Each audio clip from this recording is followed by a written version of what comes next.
Good morning, good afternoon, good evening, wherever you are. Underneath the Astros slash Minute Maid slash Diking Dome, this is actually a special kind of live stream that I decided to do. Wasn't really planned, but when I got to thinking about it, I was like, you know what? The trades that came in now that it's kind of all in and the dust has settled, and I've had the opportunity to listen to a lot of. Maybe I need a little more light over here. Yeah, that's good. And now that I've had an opportunity to listen to several of the other channels, a lot of bloggers, vloggers, podcasts, Astros commentary channels, etc., etc., etc., they've weighed in, and I've listened to a lot of that this morning. It is now exactly noon. I decided to make this my lunch break. I am still at my house, where I'm pretty much at every single day right now. And I just decided, you know what? Let's go ahead and have a discussion. It's kind of the end of the day in Houston, in the Houston area, right? And for me, it's the middle of the day. And I've got my second cup of coffee. And after waking up, it was so nice to sleep without the alarm clock today. And then I just rolled over, picked up my phone, took a look at the trades that the Astros made, and I was so happy to see the things that we did and the things that we didn't do. And I'll get to that in just a minute. Yeah, 10 o'clock, Bubba, in NOLA. Man, every time I hear any mention of Louisiana, I start missing the Cajun food, man, and Tigers football. Those are my two favorite things there. But DeLine, welcome in. Good to see you too. I don't know how many people we're going to have in the live stream, but you know, I was in there cooking earlier. I was cooking up some. I've completely changed my diet. I got this awesome D3. We were talking about that in the chat the other day, right? I finally got my D3 and K2 in the mail. Man, there we go. Shake it up a little bit. Maybe it needs some kind of packet to dry it out. I've got my Super B complex going on. I got my magnesium going on. I'm getting my sun outside every day. I've got so many supplements that I'm taking right now, and I'm getting sun outside. I'm really doing my best to change my diet. I'm focused on keto, but specifically high fat. I've got grass-fed butter in there. I've got pork belly with a lot of fat. Man, it was so delicious. You guys have no idea how delicious it was. I had brunch this morning. I didn't eat breakfast. I just waited for brunch. I had some really, really awesome grass-fed or free-range chicken. And I had some really nice organic eggs, lots and lots of butter. Oh, it was so good. And after all that, I was like, you know what? I got to thinking. The whole time this morning, I kid you not, I'm not kidding. From the time I woke up, which was about 8:30, until just a few moments ago, I've been nonstop listening to podcasts about these Astros trades. I've listened to almost everything out there that I can get my hands on. So for basically 3 or 4 straight hours, that's all I was doing while I was cooking, while I was eating, while I was getting this live stream ready. Thank you, Bubba. I appreciate that. I was like, you know what? I need to take all of this, take my perspective, my opinions, take the perspective of all these other guys, and jump on and speak with some of my subscribers and see what you guys think, because I'm really interested to know what some of you think. I don't want to just jump on here and tell you what I think. That's not what I'm interested in doing. Actually, I'm much more interested in hearing what you all have to say. But I can tell you, for me personally, I am very, very happy. I give this overall result an A. I wouldn't say an A plus, because I think an A plus would be like everything that we got plus a major star. If for some reason we had been able to get a major star, like a major star left-handed batter plus everything else that we got, or a pure ace starting pitcher plus everything we got, then I would give them an A plus. But I think that we are as close to an A plus as you can possibly get to an A plus without without being able to get it. I don't know if you agree with me or not, but that's my personal opinion. All right.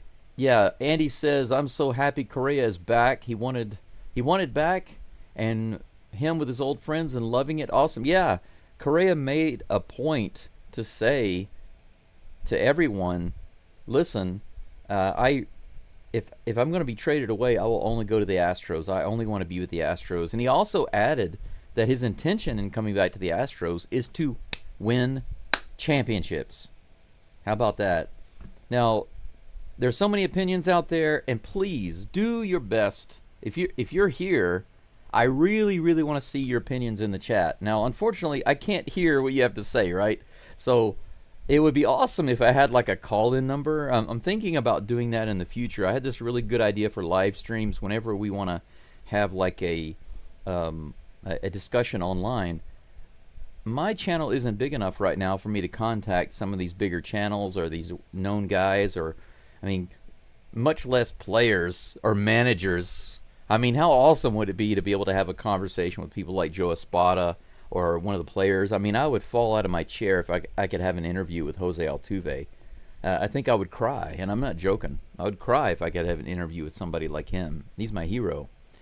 But I had an idea. If I can work this out, this is what we'll do. Set up kind of an online call-in system where people can actually contact me through audio, and we can do a live stream, and I can kind of have discussions, give everybody almost like just like a radio call-in show where some people call in, give their opinions, we discuss a little bit, and then I move on to somebody else. Maybe I comment on that, and then we go on to somebody else. I'd love to do stuff like that. And with the off season coming up after the postseason, after our World Series victory, I would love to do that during the off season and us have some discussions about what's going on with the Astros and what we expect for the future. But for now, the best we can do is type it in the live chat. If you type it in the live chat, then I can see it, and I promise you I'll get to it. Because that's what I'm here to do today. I don't have a particular time frame, so however short or long this video is, it depends on you guys and gals. But let's go back up here to the top. Now, before I look at the live chat, I want to say this. If you're wondering why I have Gusto on the screen, I just want to say that, number one, I appreciate what Gusto has done for the Astros.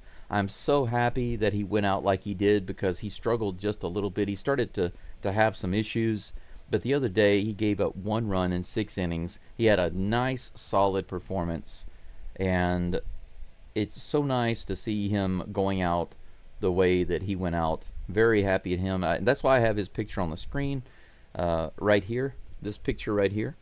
It's my favorite picture of Gusto. And I just wanted to say to him and in front of all of you, thank you so much for your service, sir. I felt like maybe long term you could have been something really good with the Astros. But if I'm not mistaken, Gusto is from Florida. He's from somewhere in Florida, I believe. Or at least he went to university in Florida, one of those. But I think maybe he's from Florida. So maybe he's very happy about going back there and playing for the Marlins. But bless you, sir. Nothing but best of luck to you, except when you play the Astros. All right, but now that's out of the way. Let's take a look and see what's going here. All right. We're going to start. Oh, Bubba says, I'll back an A average. Thank you. Thank you. I appreciate that. Yeah. Okay, the Lion says, if we got Cease or an 800 OPS left-handed hitter, A+, I think I agree. Okay, now, I'm glad you brought that up, because that's one of those things that it's people are kind of all over the place on. Some people really wanted all in on Cease, and they were really gunning for Cease, and then there were people in the middle that were like, I don't know, you know, one way or the other, I guess it doesn't matter to me. If we get him, it's okay. If we don't, you know, fine. And then there are people on the other side like me. I don't support this particular angle on Dylan Cease, and there are a couple of reasons why. I came up with this analogy. I was thinking about this a couple of days ago, because people are so distracted, in my opinion. Now remember, this is my opinion, but I feel like people are so distracted by certain aspects of Dylan Cease's repertoire that they're ignoring everything else. Okay? So this is the way I look at it. Yes, swing and miss and strikeouts are very impressive. Oh, so very impressive. But he's got a lot of other things to work out. Now, what I'm getting back as an argument is, the Astros pitching staff can work that out.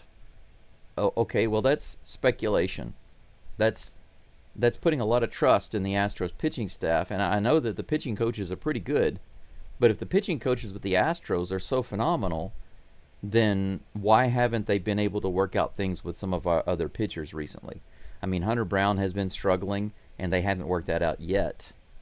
And we have all of our other pitchers after that are roller coaster, right? Now, granted, we did lose Walter, and he was getting better, and that's good. But pitchers like Gusto and Gordon are kind of a coin flip right now.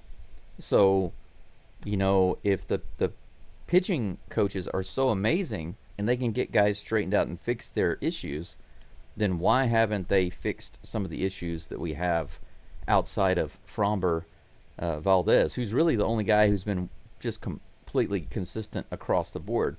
Hunter Brown hasn't been consistent at all since right before the All-Star break. Actually, it started before that.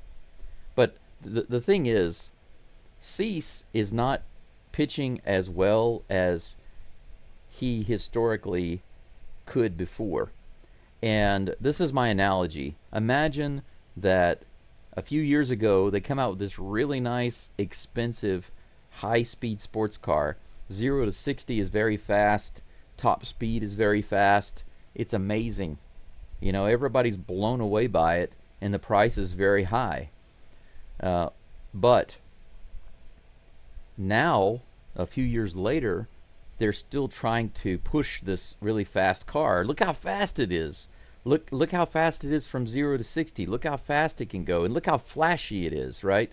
And everyone remembers a couple of years ago how amazingly fast and flashy it was. And yes, it still has some of that. But, on the corners and the control and, the ride, a little bumpy, and it needs some repair, needs some adjustment. But who cares about that? Look how fast it is. I feel like everyone's so distracted with just these limited aspects of his game that they're completely ignoring everything else. And I've even been told about the win-loss record. They're like, you can't look at his win-loss record and determine. Well, look at his ERA. I mean, it's as simple as that. Look at his ERA. And we're not talking about a guy who got blown up in one game and it destroyed his ERA. That's not been the issue. He has been consistently having problems with his control. Now, to assume that the Astros coaching staff can get that worked out is not going to work for me. And why is that? Because the cost that it would take to get Dylan Cease would be so high, it wouldn't be worth the risk to me. So when you put all those things together, okay, I'm looking at it as a whole. I'm not looking at it from such a limited perspective. Oh, he has a high strikeout. He has high whiff rate. He has a lot of strikeouts. Look how fast he is. And look at this. And the Astros pitching staff is so great. The pitching coaches are so great. They can work out his other issues. Well, they can't bring the price down, and there's no guarantee that they'll be able to fix that. So to me, he's like getting the used, high-priced, really expensive car. And you guys remember the old Lamborghini Countach, the 1980s, 1970s Countach that everybody fell in love with, and yeah, fast car, beautiful car. My favorite car as a kid, just like many guys, that was the car. But it is notorious for a rough ride and bad handling. And that's the way I view Dylan Cease.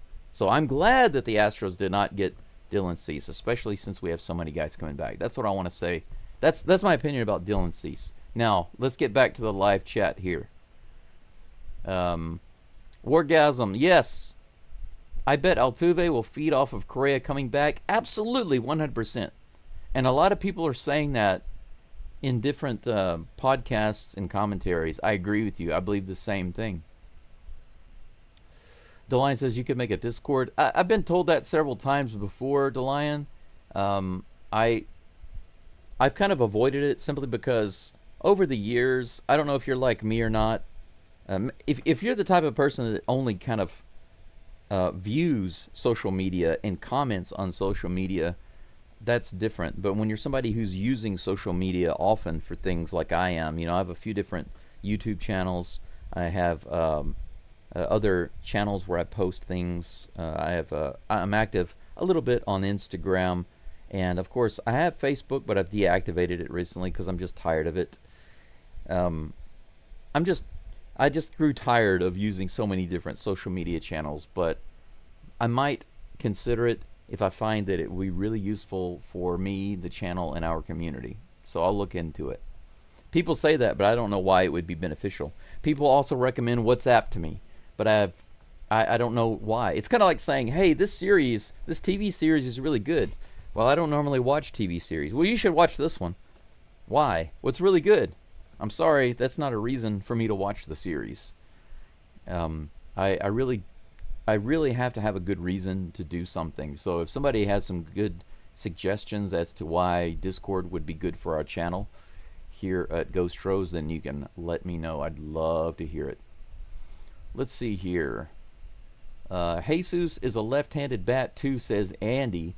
Good pickup. Yes, absolutely. That's the first thing I looked at when I saw that we had traded for a couple of other position players. Are they left-handed?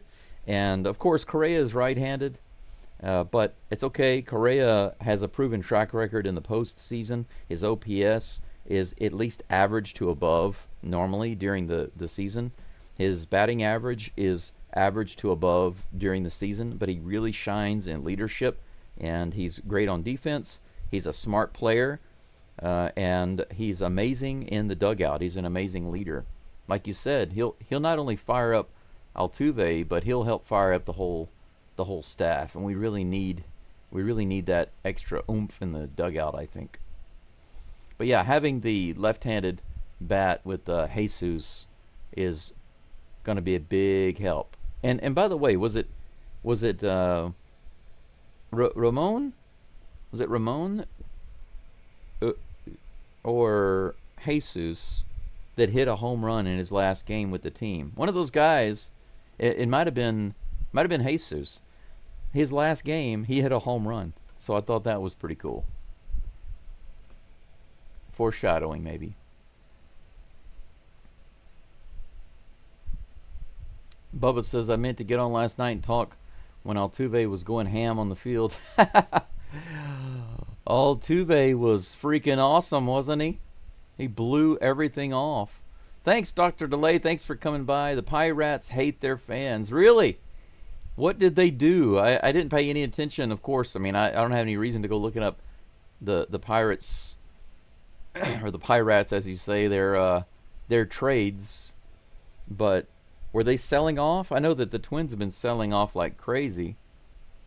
Seems like the Diamondbacks are also selling off like crazy. Brendan says, who fills in for Gusto? That's a good question, Brendan. We do have, like Jay mentioned, Arrighetti Spaghetti comes back next week. He's doing rehab right now. We've got several other guys, several other pitchers that are in rehab that are coming back soon. So somebody said earlier, and I agree, basically between now and the time our pitchers are coming back and getting in, we're just going to have to do our best and limp along. And hopefully the Astros bats will help make up the difference a little bit. And this trade, all of these trades that we just made will give them some new life, some new energy. Maybe it will inspire the younger guys to do even better.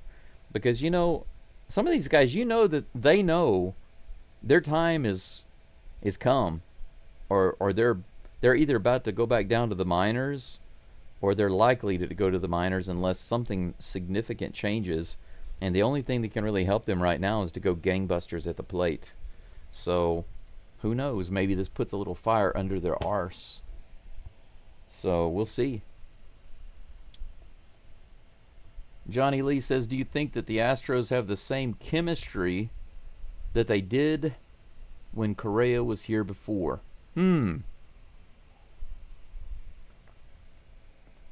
Well, I feel like that's kind of a difficult question to answer. It's a really good question, Johnny, I think. Now, I look at it this way. The feeling and the chemistry that the Astros had back then, the chemistry that they've had this year, and the chemistry that they will have going forward, I feel like there's some differences, but similarities. There's overlap. I don't know if you guys and gals feel like I do, but I feel like there's a strong similarity in the chemistry going along. But I believe it's because of the Astros club culture. They have a strong inherited culture in the Houston clubhouse, even when things seem to really suck. Now, some people say, well, things sometimes really do suck. Well, I understand that, but to me, it's just a matter of perspective. One person says, oh man, this really sucks. And another person says, wow, this is an opportunity. So two people can look at it from completely different angles.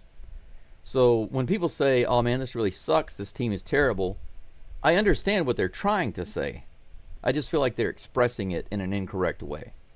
So if you look at the Astros' seeming performance, the roller coaster where we blow out the Dodgers and then we get swept by the A's in a 4-game series. I mean, we sweep the Dodgers at home, we blow them out in one game, we get almost 20 runs, and it looks like we're on top of the world. We get power ranked number 1, and we're the best team in the MLB, right?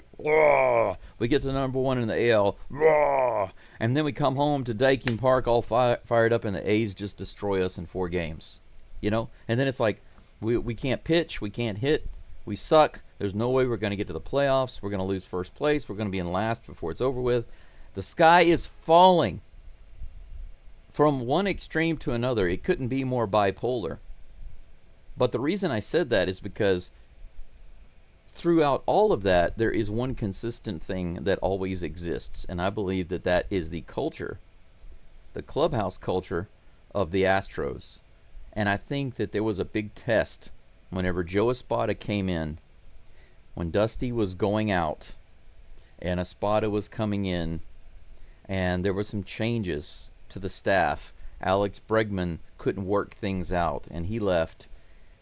That really shook up the emotions of not just the fans and the feeling in Houston, but that really shook up the team in the clubhouse and the organization.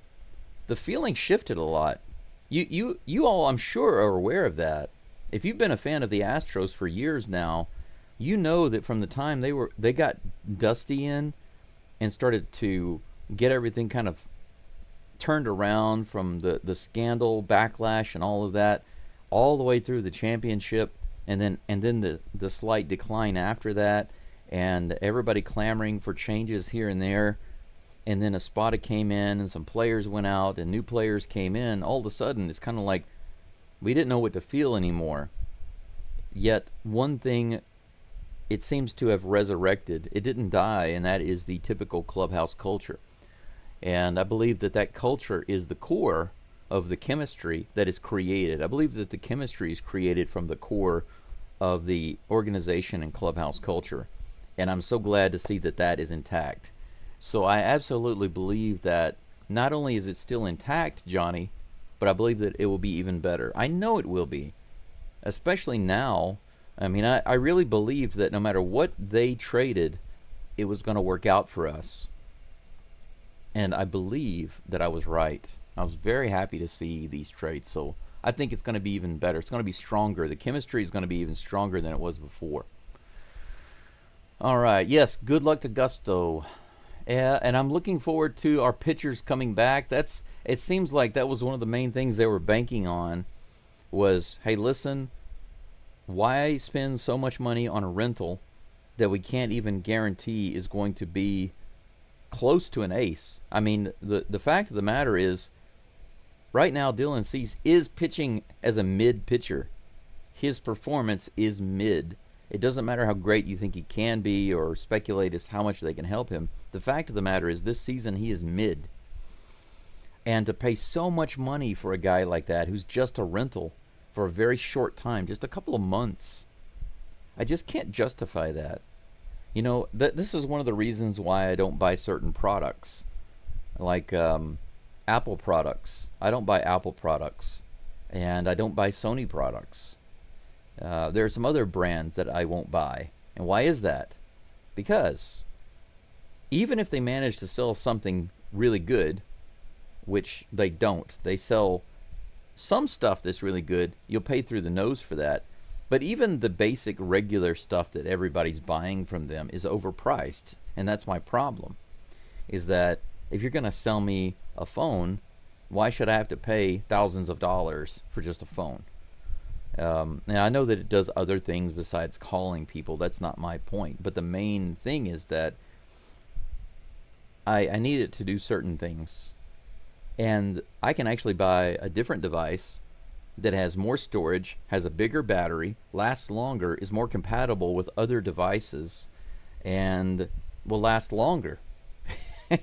It's maybe 25% of the price. So why in the world would I spend so much on something that's going to last me a short time? And that's kind of the way I look at Dylan Cease. Overpriced for a short amount of time. He's just a rental. But anyway, we've got a lot of cheaper devices coming back, right? So, you know, Javier, Garcia, and Arrighetti, and even JP France. We've got several guys coming back. We don't need everybody to be an ace.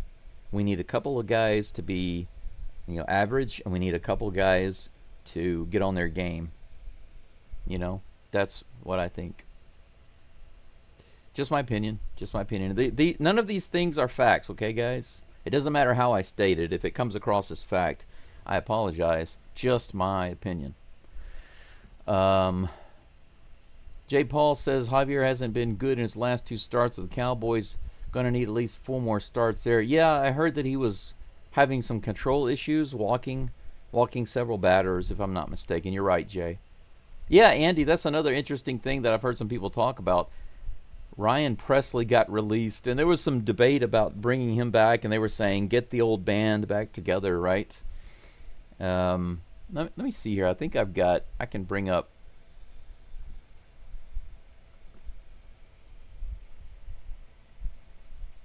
There we go. Good old Presley. Good old Ryan Presley. Yeah, they were talking about him earlier. He had one game where he got blown up, and it just destroyed his ERA for the season. And then they said after that, all the way up to the All-Star break, his ERA was like 1 or less than 1. So he was dynamite. He was amazing all the way up into the All-Star break. And then after the All-Star break, he's been lit up. And then he got DFA'd because of that. So now that we're talking about, hey, you want to consider Presley. Now, as nostalgic as I can be, I'm not in on Presley. I don't know what you guys think. But Jay says, please, no Presley. I agree. I think Presley would be a mistake. Presley is... Think about this. It's very simple. There is a reason we let Presley go. Right? Anyone who knows the Astros over the past several years understands that there's a very good reason why we let Presley go. And I don't believe that feel-good nostalgia is a good reason to bring Presley back. Just because we got Correa, we're not cranking up the bus and sending it around the country to pick up all these old guys that we let go. I've even heard, and this is no joke, this is not sarcasm, these were not jokes. I saw some people in the comments of some of these videos talking about, let's go ahead and bring back JV. Are you kidding me? Justin Verlander? Really? Why would we do that? Why would we bring back Justin Verlander? Any guy that we have coming out of rehab right now is a better choice than Justin Verlander. I'm not talking about Justin Verlander 10 years ago. I'm talking about 2025 Justin Verlander. What are people even thinking? I mean, they want to relive the glory days so badly that they want to bring back all these old players, but there was a reason we let these guys go. I'm not even going to say why we let JV go, but you can see there's no reason for us to bring him back.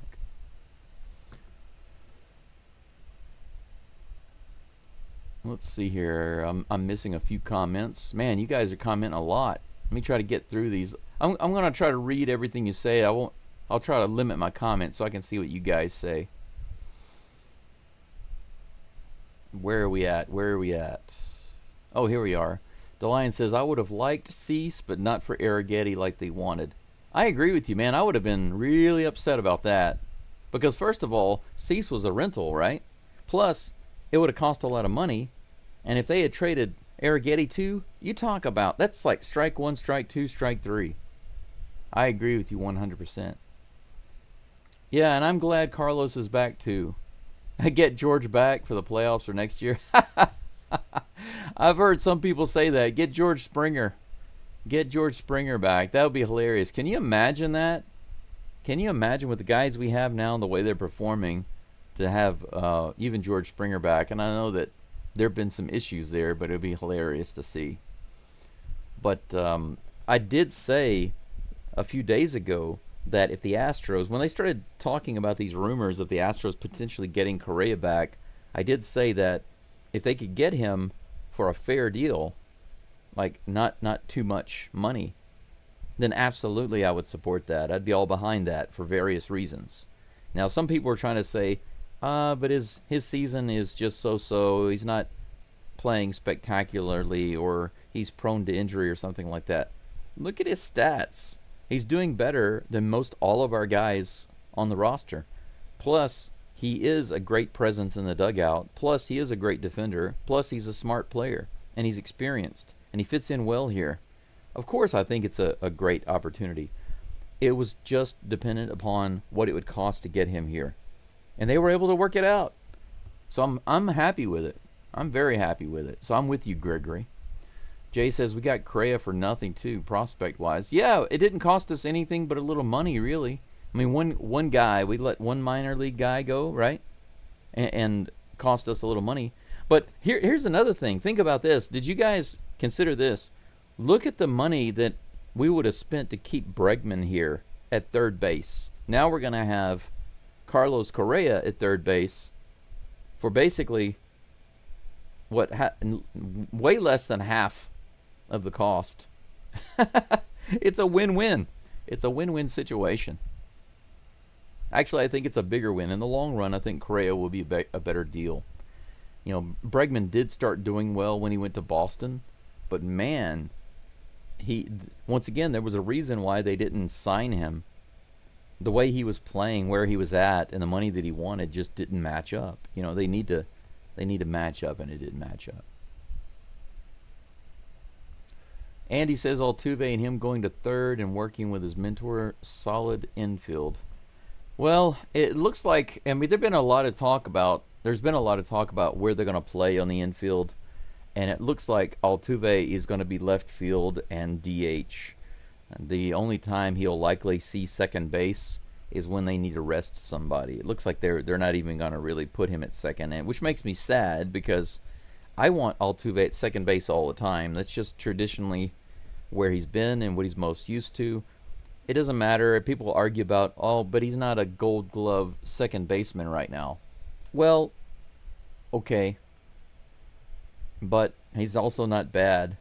And when you compare it to being in left field, I think he's a better second baseman than left fielder. But now that they have these other guys in there, they have limited options on where they can put him. We'll see what they do. But in this series with Boston, Correa is going to be on the field. I'm looking forward to that. That game's tomorrow. Really looking forward to calling that game. Can't believe it. I get to call a game with Correa on the Astros, back on the Astros. Alex says our division definitely got harder, but I still believe we're the best, especially when we get healthy. 100% agree with you. I'm really looking forward to the pitchers coming back, and I think we've really beefed up our bats. Plus, we've got a little bit of oomph coming back soon. Pena and Myers will be back, and then eventually Jordan will be back. Unfortunately, I don't think that we're going to see Paredes back this year. But because of what we acquired, it may be for the best. Not because these guys are better than Paredes, but they're at least as good as Paredes. And this will give Paredes an opportunity to focus on healing and getting better. We don't have to try to rush him back. So I'm very happy. It gives me some relief to know that they don't have to try to rush him through anything. I'm not saying that they do. They just don't have to. Let's see here. DeLion's talking about Discord. Great place for creators to build communities. Text, voice, and video channels. You could have those real-time discussions. Super. Okay. I didn't really know that, but I'll check into it. Thank you, DeLion. I'll definitely look into it. J. Paul says, only gripe I have, I really think we needed another setup man, preferably a righty, and they were going for cheap. You know, it would have been nice. It would have been nice to have another pitcher, another setup man, another middleman. I agree with you. It would have been super great if the Astros had gotten a reliever who could pitch up to 3 innings. You know, sometimes Sousa comes in and he'll pitch 2 or 3 innings, right? If we had another guy who was really solid who could do something like that, that would be a big help. And the reason, obviously, is because we've got some pitchers coming back, and maybe they struggle after a few innings. Maybe we have to pull them out a little early, right? If we had a guy who could come in the 4th and eat 2 or 3 innings, how helpful would that be right now? I think it would be very helpful. Brendan says Mariners are good now. Well, we'll see. We'll see. Maybe.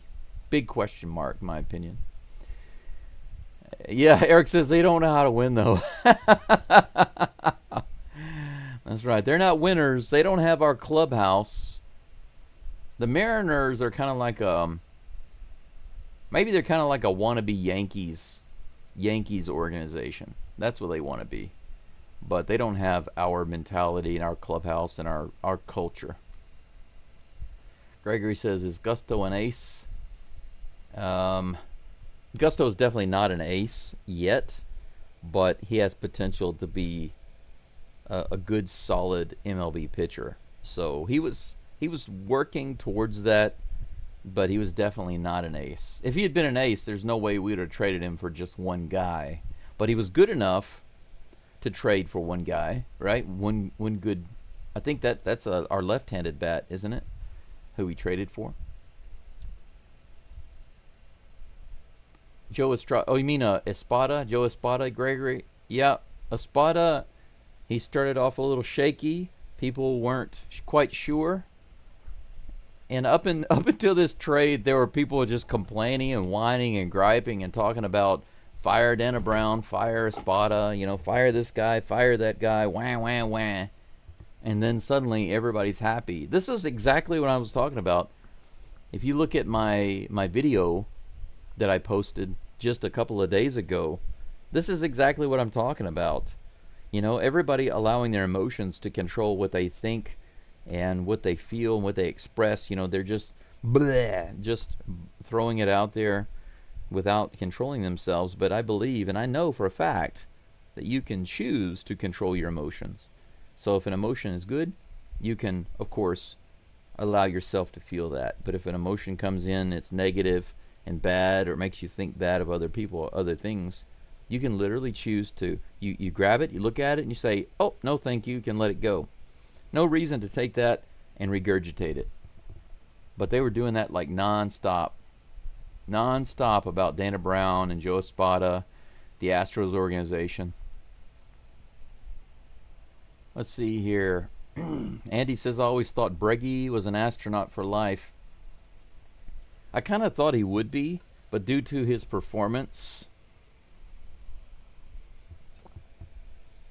I apologize, 1 second, I had to grab some coffee there. Due to his performance and his inability to take money that was more reasonable, and I think that what they offered him, in my opinion, this is my opinion, I think that the Astros offered him a reasonable amount of money for what he was doing and what he was contributing. And he turned that down and left. And as much as I liked Bregman and the fact that he played for LSU, all of those things, he took himself out of Houston, in my opinion. Gregory says, I cried when the Astros had bad season, but I love Bill Duran and Craig Biggio and Glenn Davis homering in those seasons. Yeah, man. The Astros have long been a heartbreaking team, for decades. It's like you have these stars, you have guys come up on the team who are amazing, but unfortunately the staff, the team, and everybody just all working together couldn't quite work out the right formula to give us a championship. So many opportunities. And when the Astros finally did get to the World Series the first time, and that was a total disaster, I was blown away by that result. Let's not talk about that. After that, I was just like, man, that's the ultimate heartbreak right there. I just felt like, man, the Astros are never going to win a championship. It really, really broke my heart. But we came back and we won, and then there was the thing with the trash cans.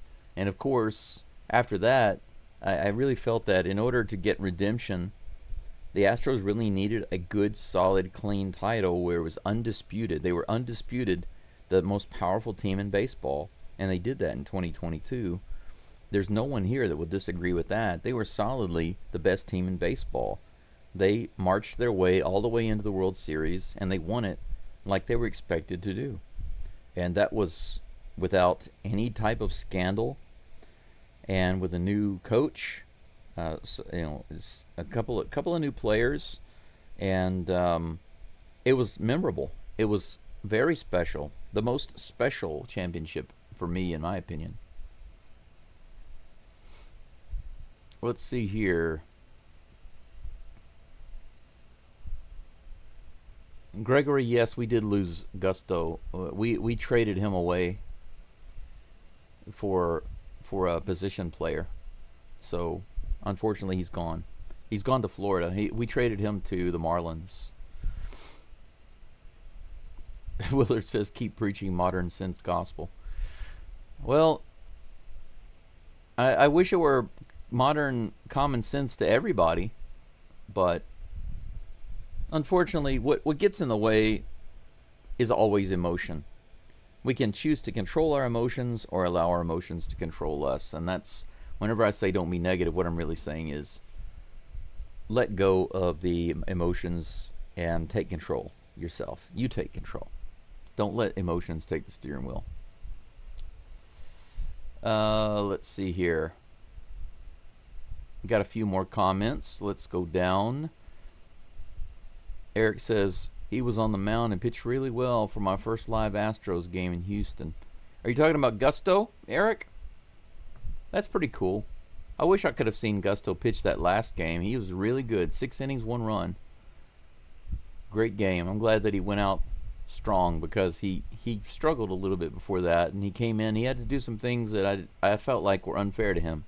Like whenever McCullers was getting the start instead of Gusto, I didn't support that. I felt like Gusto deserved those starts, but they were given to McCullers. McCullers got blown up, and then guess who they pulled in to try to piece it together and hold it together in the middle of the game? Gusto.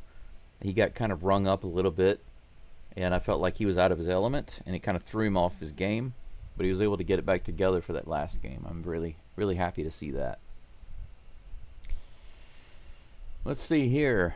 Alex says, that's actually what I went through a couple months ago. All I wanted was a basic iPhone, and they tried to sell me the iPhone 16e. I wanted more storage, so I was looking at about $750 to buy it. LAMO. Yeah.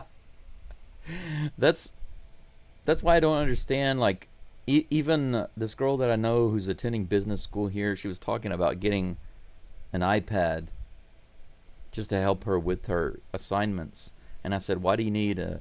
And she was looking for a specific iPad. And I said, why do you need an iPad? Why not just get, like a tablet? Just a regular PC tablet. And she goes, oh, I don't want that. And I said, why not? And she said, well, I want the Apple iPad. And I said, That doesn't answer my question. Why do you want that? It's like 3 times the price, maybe 4 times the price. And she said, well, I just want that. And I said, give me the reason why. Tell me why. What does it do that the other does not do that's going to make your business school so much better and easier and more efficient? And she just looked at me like I was stupid. She was like, well, it's an apple. And I said to her, well, go ahead and eat that apple. Go ahead and eat that apple and see what happens. Alex went to Best Buy, bought a Motorola phone for $350. Yeah, less than half the price with more storage, right? That's crazy. Welcome to the real world, people. Eric says, would rather have Presley than Neris. Well, I did hear some discussion about that. Where they actually mentioned that Neris or Presley. Obviously, we're not in a position to have to choose. It would probably be both. You know, if they got Presley, they would probably keep Neris. But to be honest, it's like saying this is the simplest way I can describe it. It's like saying, would you rather the teacher take the ruler and smack you really hard on your left hand or smack you really hard on your right hand? Which do you prefer? I prefer neither, thank you. I'm not saying...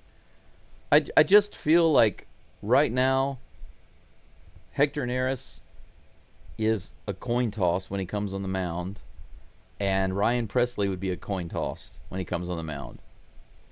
So how can I choose between those guys? We have Neris right now, so let's just deal with him as best we can. We try to bring him in situations where we're not up by 1 run or down by 1 run. If we have 10 runs on the board, I mean, even if we have 5 runs, if we have a 4 or 5 run lead and our other guys need rest, okay, fine. But if we're in a very tight game, I don't want to see Neris on the mound. So I don't think that we need Presley at all. Don't think that we need Presley.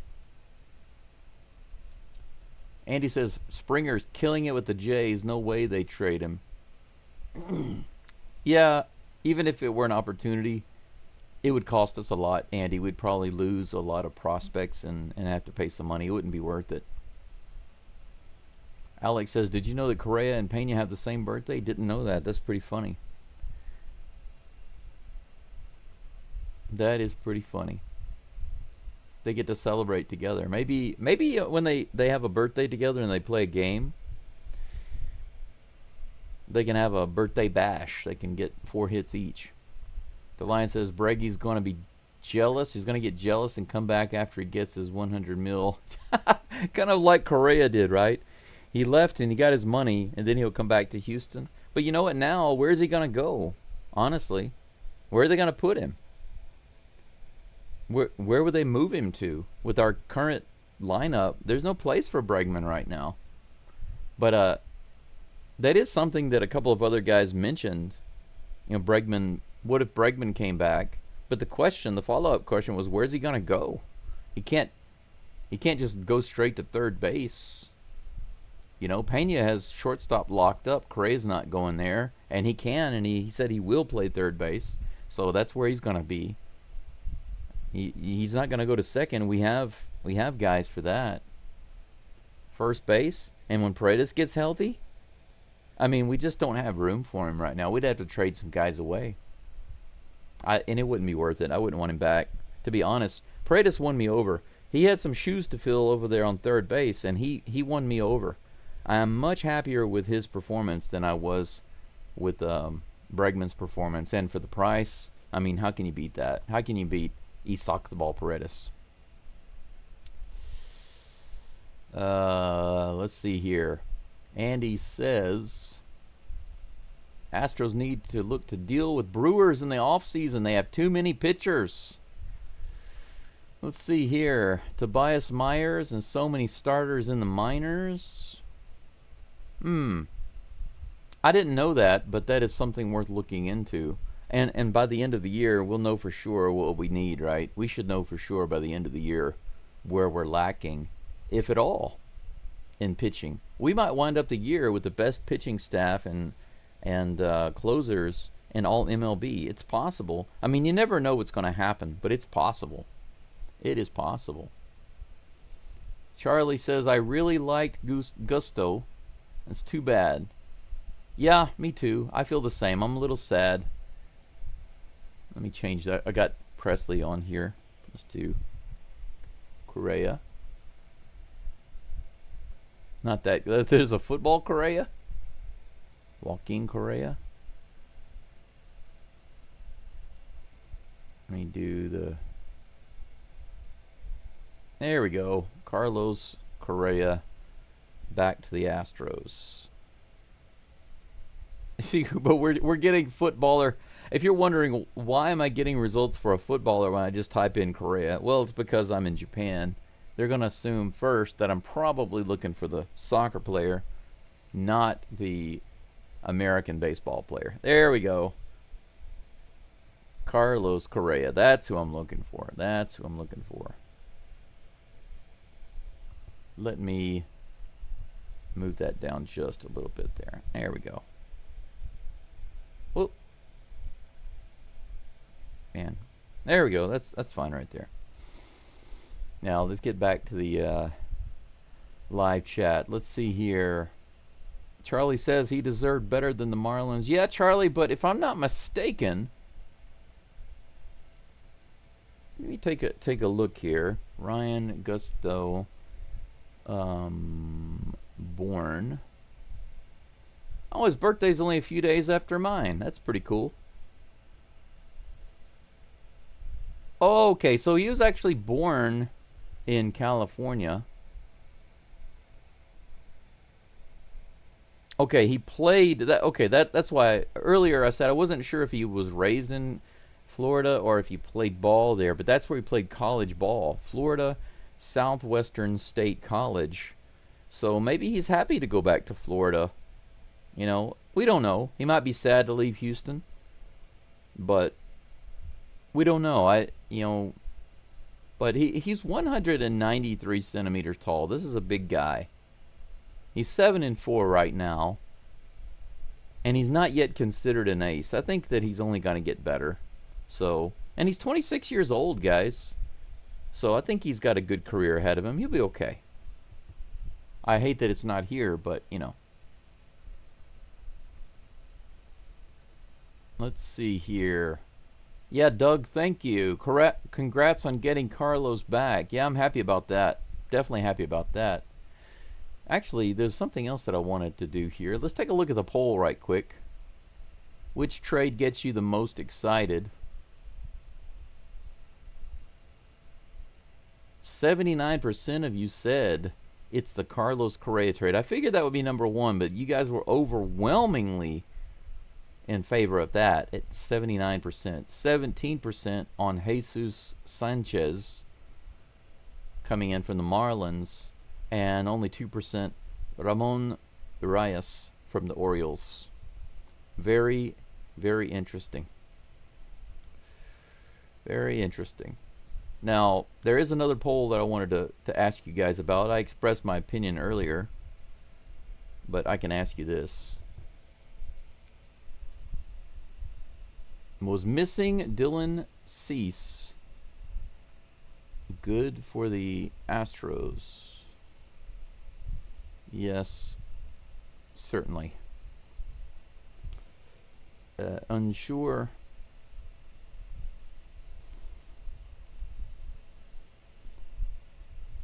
No, it was a big loss. It would depend on what we lost. It would depend on, or depended on what we lost, on who we lost and paid. There we go. Let's try that. Next poll is about Dylan Cease. It's not just a yes or no question, really. It's not a question of, oh, it was terrible, or, oh, it was really good. It's kind of I think there's kind of some middle ground, but you can give me your opinion. Let's see here. Charlie says, I wouldn't have traded Gus, though. Then again, hopefully Javier and Garcia will be nails when they come back. Yeah, Charlie, it's a difficult situation for me because I liked Gusto, but he was kind of right on the edge of becoming something that we could depend on. And so I was actually surprised to see that he was traded away. I was a little surprised about that. But like you said, we just have to look forward to Garcia, Javier, France, and Arrighetti coming back. The Lion says Breggy to first base before the deadline 2 years from now. You never know. Well, you know what, DeLion, there is one option. If Christian Walker doesn't have a good season, a good start to the season, a good first half next year, he could go to the chopping block. We could see Walker sent off. Now, I will say this, Walker has come on recently. I'm very happy that Walker has improved since the All-Star break. So, actually, he started playing much better right before he had his child, and he went on leave. He went on daddy leave, I guess you could say, paternity leave. And then he came back, and immediately when he came back, he was struggling a little bit, but he started improving. He's done pretty well, so much better recently than he did for much of the first half of the season. So he is coming on, and that's good. But if for some reason he starts struggling and isn't producing, aka Jose Abreu style next year, then he could be a key piece to trade, and we could see a different guy on first base, Bregman or otherwise.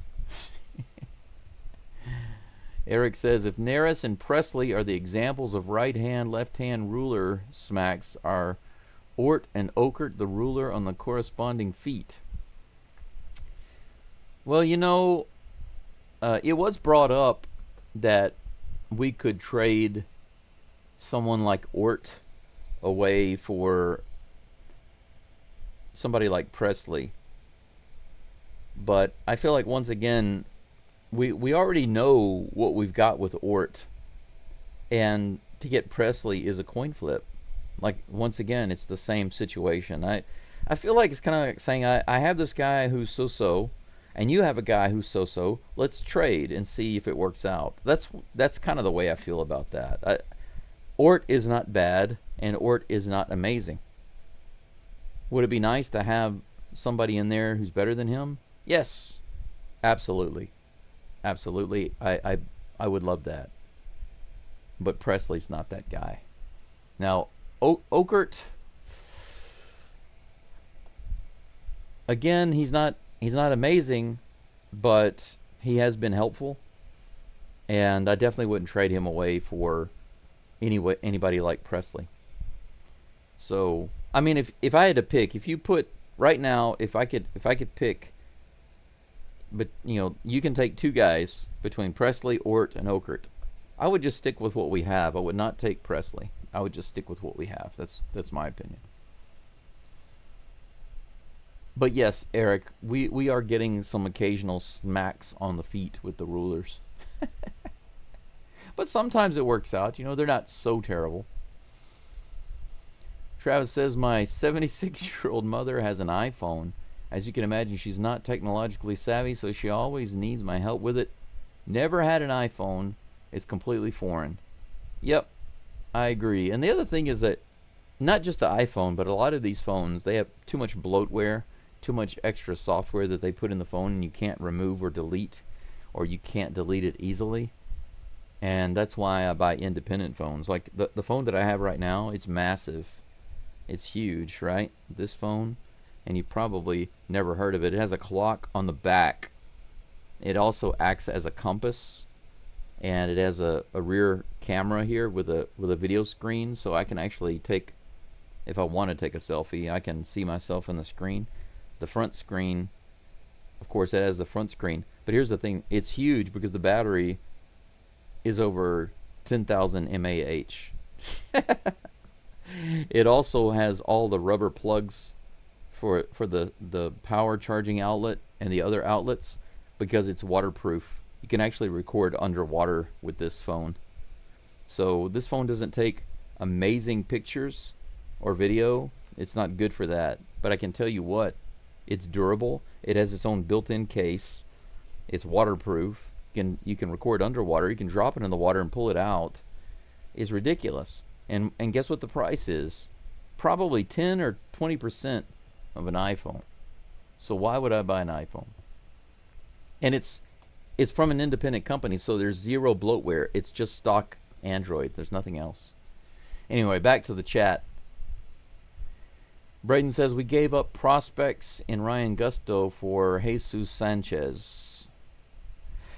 Do you mean 2 prospects and Ryan Gusto? Yeah, there were some minor league guys that we also lost. We traded off a minor league guy for Correa also. I feel like that was kind of unnecessary, but I guess they wanted somebody. Yeah, DeLine says right. I wonder what happens when Paredes is healthy. That's right. I mean, right now we don't have to worry about it, obviously. But the good thing is that we didn't overpay for rentals. How about that, guys? We go through the trade line. We go through the trade deadline without paying an overpriced cost for any rentals. No rentals at all. No rentals. I'm really happy about that. Really happy about that. Travis says nobody's happy to go to the Marlins at this time. At least he knows he gets to be traded again eventually. Marlins are in constant rebuild. Yeah, it's kind of a strange. From my perspective, it's kind of a strange club, isn't it? Strange organization. They do some strange things down there. Braden says Paredes torn hammy out for a year probably. Yeah, it's likely.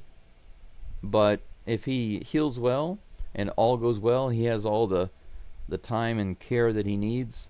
If we're lucky, we'll see him by the time the playoffs start. But right now, it's not looking too good. We'll see. Athletes, a lot of times, recover a lot faster than you realize. Real Purple and Gold says Sanchez can slug. Yeah, that's the first two things that I look at when I look at who they're getting in. I want to see what's the batting average. I also do look at the on-base percentage, but I look at their OPS and then I look at their slugging percentage. And overall, I have to say I'm happy. I didn't want to see anybody coming in with a low OPS. I mean, good grief. If we get another guy who's got like a 225, a 230 batting average with a 600 or 650 OPS, I'm going to jump in the river. I don't want to see a guy like that. I want to see a guy who's already got something going on. And right now, we've got some guys with 700 to 800, even above 800 OPS coming in. If I'm not mistaken, Carlos Correa, let's do the stats right there. I think his stats, his OPS is actually a little over 800 right now, if I'm not mistaken. I looked all this up earlier, but of course I can't memorize everything. Where in the world are the stats at? He got his games. Oh, there it is, right there at the top. I missed it. My bad. Right here. Last 15 games, he's batting .327. Last 30 games, batting .308. His slugging, .308 in the last 7, .423 in the last 15, .421 in the last 30. But his 2025 stats, that's what I wanted to look at. I wanted to show you guys down here. 2025 stats. OPS is 705. That's right. Okay. There's another player that's higher than that. But 2024, it was 905. and he doesn't often go down as low as 700. So, but he has been improving, and he's batting right now 267 for the season. 267 is not stellar, but it's not terrible. And I also think that he will improve being here in Houston. So that's all good. But let's see. Jesus Sanchez. Let's take a look at his stuff right quick.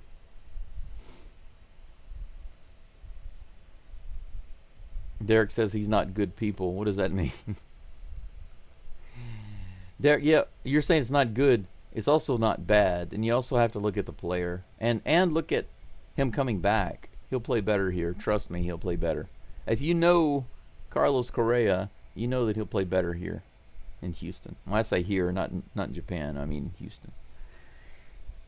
Jesus Sanchez. Okay, his OPS is 740. You see that right there for 2025, 740. Batting average currently 256. Now this is our left-handed bat. He throws right, bats left. 36 RBIs this season. He's attempted about 9 steals. He's 9 out of 11 on steals. I don't know why he hasn't stolen more. If he's 9 out of 11, he should be stealing more. But 740 OPS from the left-handed side of the plate. I'm not going to complain about that. Batting 256. Much better than pretty much anything else we have left-handed right now. On-base percentage is 320. Well, that was another thing that I wanted to look at right quick. Carlos Correa. Let me pull his stats back up because I wanted to look at his on-base percentage. I wanted you guys to see that. 319 is his on-base percentage. So 319 and Jesus 320. Both of them have a pretty decent on-base percentage.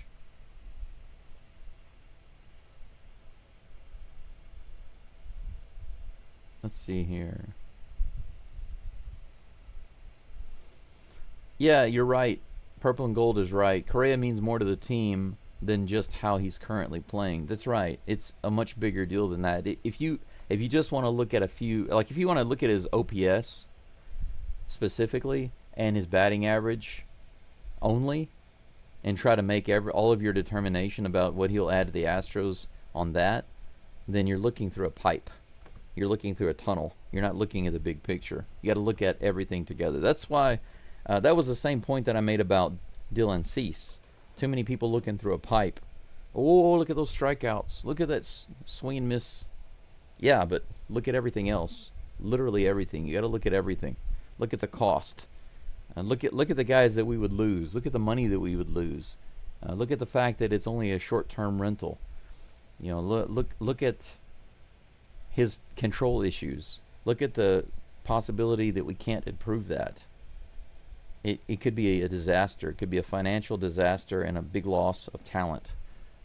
You got to look at the big picture.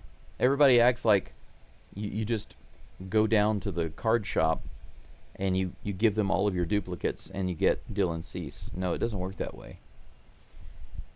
Let's see here. Ramon. I got to pull up Ramon so we can compare these guys. Let's take a look at his immediate stats. Yeah, his OPS is the lowest over here at 688. He's right at 700, a little low, but his on-base percentage is also 300, batting 248. I would say that putting him in, he's a utility player. This is his strength, is that he's a utility player. It does list him here at third base, but he has experience in 4 different positions, so we can move him around and put him wherever we need to. You could say he's kind of like an infield Dubon in a way, but not an upgrade, but a typical bench player. This is what you call a typical bench player. Let's see here. Derek says, I understand the pickup of Correa if it's great, it works. I just don't think it was the best thing we could do. I could be wrong. Well, you know what? That's fair. I mean, it could turn out to be a bust, okay, and it could turn out to be amazing. But I will say this: no matter how it turns out, it's not a bad move, and because we can't judge if it's a good or bad move based on what happens in the future. We have to look at what we are able to do right now and the perceived benefit that we get from it. And those perceived benefits outweigh the potential negatives. And so, in that regard, it's a good move. Everybody's happy about it, everybody's stoked about it. And he's stoked about it. He wants to be back in Houston. And a player with that talent and that history with Houston, and going forward we're already in first place. We have an opportunity to push forward deep into the playoffs and make a real World Series run. It's obvious that Crane, the owner, and Dana Brown, the manager, Espada, our coach, the players, are really, really wanting to win. And I don't know if you guys and gals know this or not, but I heard today that Astros attendance has been way down this year by a substantial margin, maybe about 150,000 less than last year already. Were you aware of that? That already through half of the season, attendance is down by over or about 150,000. That's crazy. Something like Correa coming back is going to fill the stands up. And that energy, that extra boost in morale in the dugout and in the stadium, you can't put a price tag on that. What in the world is going on here?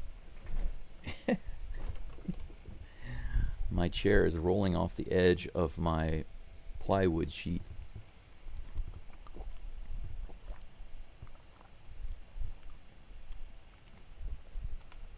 Pardon me while I replenish some of my electrolytes.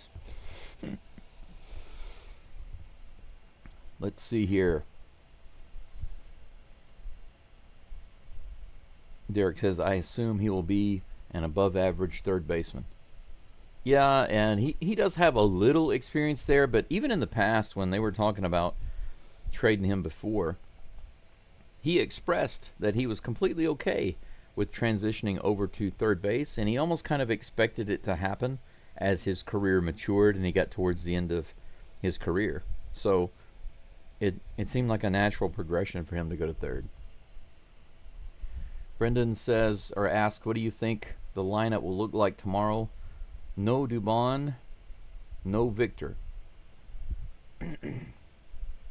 No, I think let's see. Who's that?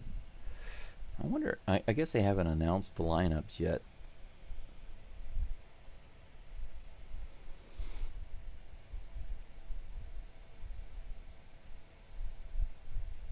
Yeah, they haven't announced the lineups yet for tomorrow's game. But if we look at yesterday's game, right?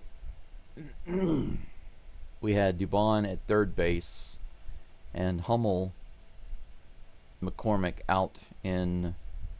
Okay, if Cam Smith is in the game in right field, then Dubon is probably going to play outfield. He won't be at third, obviously. I don't see... unless they decide to put Dubon at short. They might do that. It's possible they might keep the outfield like it is and put Dubon at short. They might do that. I mean, I can only guess, because Dubon can play shortstop really well. He can play outfield really well. But if I were to pick right now, I think probably I would put Dubon in for shortstop. That's where I would put him. I'd move him over to shortstop. It's difficult because, I mean, McCormick, Hummel, who do you pull? You either pull somebody from the outfield and put Dubon out there, or you put Dubon at short and pull Zach short. Those are your options. So I don't know. But hey, where my question is, where do you guys think they're going to put Christian Walker with Correa in the lineup tomorrow? Where do you think they're going to put Christian Walker? You think they're going to bump him way down? Put Correa in the top 4? For sure. For sure Correa is going to be in the top 4 batters. He must be. He must be tomorrow. We'll see. I'm interested to see what the lineup is going to be tomorrow. With Hunter Brown also on the mound tomorrow, I'm really excited. Aren't you guys excited for tomorrow's game? I'm really excited to see what's going to happen tomorrow. You know, which new guys are we gonna have all of our new guys on the field? If we do, if Caratini's in the game tomorrow, he's either going to be DH or he's going to be catching. He probably won't be at first base. He could be, but he probably won't be. Probably Christian Walker. He had the day off yesterday, right? He was DH. So Christian Walker will probably be in the game tomorrow at first base. Caratini will either be catching, DHing, or out of the game. That's my guess. If we have our other new guys already in, you know, these guys here, Urias, if he's in, Correa's obviously going to be in. If Sanchez is in, I don't know yet if these guys are going to be in, but if Sanchez and Urias are in, then I don't think there's any place for Zach Short. They might put Christian Walker in the DH spot. I don't know. Espada has got some playing around to do with this lineup, guys. I wonder what he's going to do. I don't know. We'll see. I'm looking forward to it, though. It's going to be interesting. All right. Derek says, I was surprised they were taking on more money. I wasn't aware of the attendance issue. Yeah. But, you know, it's kind of a catch-22, right? Isn't it, Derek? You've lost a lot of attendance, and you spend more money in order to try to bring back that attendance. It reminds me of this guy that I used to know in Louisiana. He had an internet company, and it was a stock pick company. And he made roughly $30,000 a month. And you think, oh man, that's amazing. I'd love to make $30,000 a month. Well, there's a catch to it. There was a catch to it. His stock picks weren't amazing. He didn't have a huge amount of subscribers. He only had a handful of subscribers. And he picked penny stocks. You know, the kind of pump and dump type penny stocks. And he would spend about $23,000 to do advertisements every month. So a little more than $7,000 a week on advertisements. Essentially, you could say that he was spending about $1,000 a day on advertisements to just flood the internet with advertisements and newspaper releases, articles, all of these different types of advertisement methods. And the return on that total was about $30,000. So he would spend $23,000 or so and get back $30,000. So he's only making about $7,000. Now, of course, he got to write off most of that money, but look at the amount of money they had to spend just to make $7,000. Now, if you knew for sure that you're going to make $7,000 a month, I'm sure that you'd be happy to spend $23,000. But the idea is that, you know, he's taking a risk to spend that money in order to bring people back and to go for a championship run. So we'll see. We'll see. And Derek says you're right. The energy will be great. I think so. I think the stands will fill up, and everybody will be really excited and looking forward to each game. Home games are going to be absolutely gangbusters, right? The Lion says, oh yeah, Real Purple and Gold says the attendance will get better with Correa back. Yeah, for sure, absolutely, yeah. The Lion says Pena, Altuve, Cam, Walker, Correa, Sanchez, Diaz, Melton, Trammell, Could be. Honestly, DeLion, anything that comes out, I won't be surprised. Unless they put somebody out there like Short. If I see Short out there tomorrow, or Hummel, or Chaz, if I see any of those guys out there tomorrow, I'm going to be a little surprised. DeLion says Sanchez at DH or Caratini. Don't know. Caratini would be a great DH, though. He's a switch hitter. And Caratini's been hot, so why would you take him out? Caratini is not one of those expendable players. He's not like a Zach Short. He's not even a McCormick. He has proven himself to be more useful and important to the team than that. Brendan says, I thought Pena is back tomorrow's game. That would be awesome. He did hit a home run. Did you guys know that? He hit a home run in the minors the other day. Jeremy. Let's look up some news right quick on Jeremy Pena. Rehab update. How about that?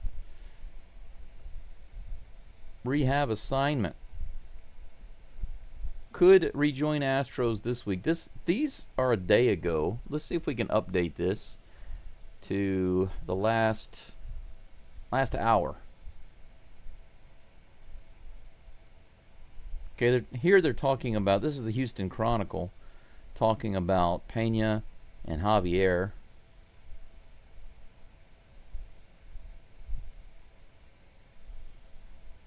This article here might be interesting. If you guys have the Chronicle, it mentions that there are other internal options because, they didn't trade for Cease, and people are wondering why not. But it says here there are other internal options. This might be an interesting article. I might check it out later. Let's see. Where I guess the article I clicked on, this one.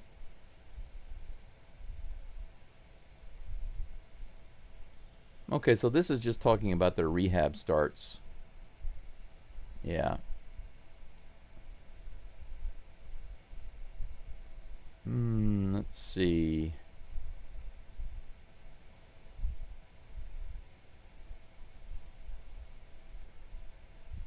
Nope.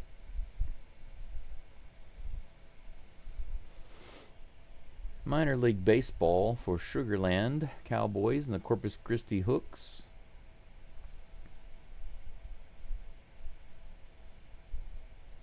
Even with Pena's homer, he was not able to come back. Well, the answer to that question is I'm not sure. I don't really know. I don't see any news that says that Pena will be back. I like how they still have the picture of Minute Maid Park. You guys notice that? On the MLB.com website, on the affiliates, the Astros affiliate news, they still have a picture of when it was labeled Minute Maid Park. They haven't updated their picture here. That's funny. I don't know if Pena will be back tomorrow night, but if he is, that's big news to me. If he is, I welcome it, but I have a feeling that he's going to need a little more time in minors. Mariners just blanked the Rangers, really? Interesting. Yep. Yeah, Brendan, we'll see. I don't know, but we'll see. I guess we'll find out. As soon as I get the lineup for tomorrow's game, I will post it and let you guys know because I'm very interested to see what it's going to be. Dram Bam says, good day overall, y'all. Yep, I agree. I agree with you, sir. 100%. Altuve at second base or DH, actually, probably. Or left field. I don't think he'll be at second, DeLion, really. I think that he'll either be DH or left field. That's my feeling. For tomorrow, you're talking about? Or you're talking about in general? Yeah, and it is a great day. And if you're heading out, DeLion, thank you so much for being here. You have a great day, too. I think we're getting close to the end now, right? We're getting close to wrapping it up, I believe. Been at it for over an hour now. Purple and Gold says, I think we accomplished exactly what the team needed today. That's good. I know that a lot of people, like I said in the beginning, a lot of people were pushing for pitcher. They were mainly pushing for Cease, right? Mainly pushing for Dylan Cease. But I'm glad that the Astros didn't shell out and overpay for a rental. Instead, we got a few key players that can really help us emotionally and defensively, offensively, in many ways. Some ways that you can't put a price tag on. So I'm very happy about these trades today. Let's take a look at the last poll and see what you guys said. Was missing Dylan Cease good for the Astros? 42% say yes. Wow. 42% of you. I'm surprised. 26% unsure. And 21% depending on who we lost and what we paid. And no, it was a big loss. Only 10%. Wow. Okay, so you guys are more in tune with my opinion, because I didn't think it was possible for us to get Dylan Cease at an affordable price and without losing players that were good for us. I didn't think that was possible. But if it were possible, I'd be okay with it. However, I didn't think it was possible. And that's why I think that missing Dylan Cease was a great result for the Astros. That's why all the way up to the trade deadline, and they were talking about the Astros trying to work a trade, I believe that they were. I think that they really were trying to work a trade for Dylan Cease. But it didn't work out. And why is that? Because Dana Brown is smart enough to realize that the cost in money and in our players that we currently have was too high. Smart man. Brendan says, what time are you waking up for tomorrow's game? Tomorrow's game, I believe, I can open this up right quick. I think it's not too early. Let's go down here and take a looky-see. Oh, this game starts at 8:10 a.m. for me. So I'll be up at 7. 7 a.m., Brendan. 7 a.m. Japan time. You sure says Yankee winning American League title. I guess you're talking about the Yankees? But if the Yankees want to win the American League title, they're going to have to become a good team, and they're not a good team right now. They've got too many problems. They've got, the Yankees don't have good fans. They have a lot of fans that are not good, and they have an organization that is questionable. And their players, they don't gel together like our players do, so they don't have much of a chance to win the AL. But good luck with that. Anyway, I'm happy about these trades. Urias probably the lowest on that totem pole, and Sanchez a little higher, left-handed bat. And then the biggest news of all, getting Carlos Correa. But there we go. Now, down here it says status not reported. Status not... Okay. I know that Correa is definitely going to be with the Astros tomorrow in the lineup. But about the other guys, I would assume that they can be. But then again, I can't claim to know that. So I'll just say I don't know. 10 o'clock in the morning on Sunday or Saturday? Really? Saturday morning, 10 o'clock?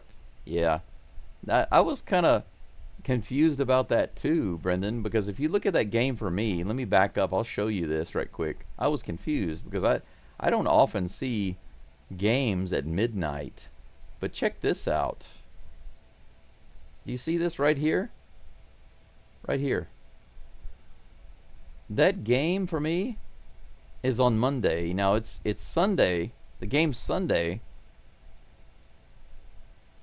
Is Monday for me, but it's 12:35 a.m. It starts just after midnight for me. That's crazy. I don't think I've ever seen a game start at midnight. That's nuts. But I will say this, I'd rather have a game start at midnight than 3 a.m. I think that after the game is over at 3:30 or so, I can just go straight to bed. I can still get a good 6 or 7 hours of sleep. But having a game at 3 a.m. means I have to go to sleep early, wake up, and then I might have to go back to sleep. Or if I can't, I just have a tired day. But all of these games are different times. Game 1 is at 8:10 for me in the morning, which is fine. I get up at 7. The game Sunday morning, which is Saturday for anybody in the U.S., I have to get up at 4 a.m. because the game starts at 5:10. And on Monday, I just won't go to bed. I'll stay up. I'll do the game just after midnight, and then I'll get some sleep after that. So that's going to be tough. But the next series versus Boston, this is at home right here. These game times are perfect for me. These are the ones I like. 9:10 a.m., 9:10 a.m., and 8:10 a.m. I get up at 8, get up at 8, get up at 7. Perfect. No problem. No problem. See, they got a 2 a.m. game versus the Tigers. That's unfortunate. Don't see too many of those. Games between midnight and 2 a.m., not too many of those. There's a 2:35 against the Orioles. But there are definitely a lot of 3 a.m. games here and there. Got some of those coming up with the Angels. But it's okay. I can do it. Right now, I can do it. I think that's it for today, guys. Don't really have anything else going on.